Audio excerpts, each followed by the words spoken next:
Sur ces images, le périphérique en direction de Paris complètement bloqué. Des centaines de voitures d'auto-école ont mené des opérations escargots dans la région. 2 cortèges sont partis des Yvelines et d'Auteuil, celui-ci de Rosny-sous-Bois.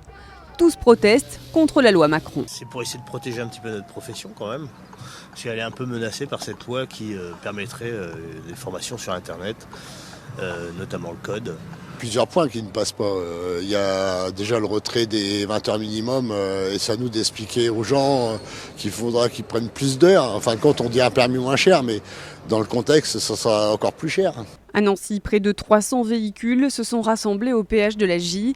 Après une distribution de tracts, des gérants d'auto-écoles venus de Lorraine, d'Alsace et de Champagne-Ardenne ont entraîné plusieurs kilomètres de bouchons sur l'A31.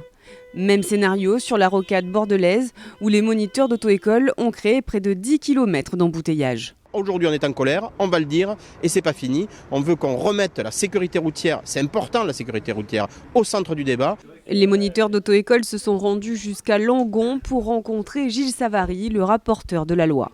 Vos observations sont intéressantes. Ne pas rentrer dans le grand discount du permis de conduire. Voilà.